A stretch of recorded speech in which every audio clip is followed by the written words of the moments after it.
كابتن سو دو داوع soo gaaray ciyaarta qaybta hore intuu ugu joodo waxaan ku adkaysnaa si ciyaarto ka waran gamekan iyo kulankan alxamdulillah la ma iskale wallahi madiri maanta dareenkayga lama soo koobi karo farxadda dareemayo mid oo hadda shay karata ma alxamdulillah ma iskale miyuu yahay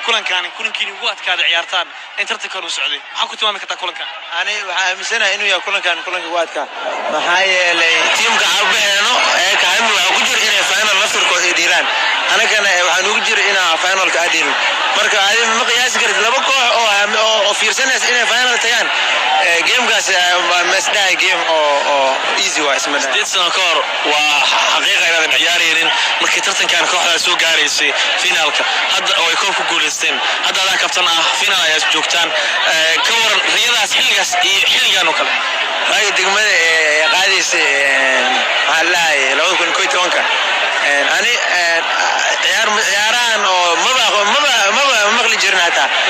taageerayaal oo dadka mara arki jiro dhaayr kale ka soo qaaday maanta ani meesha jooga degmada Matalaya final ama taqana degmada agin hawaii ay joogto final shan jeer oo xiriir waa koox xooggan lagu tilmaamaa oo koobka labadii jeer ay ugu dambeysay ku guuleysanaysay maqdin aankay ayaad ka leediin kulankaas ama furan aankay adreesaan wallahi ani hadda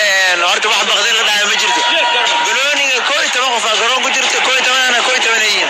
aamisanahay gamekaas inaa wax cabsi iska dhaafay hata aniga waa xishmeynaa opponentkeena waay team oo afar sano final imaanay waay hadda markii shanaad ay joogan waa ku xishmeynaa laakiin markii garoonkaas la galo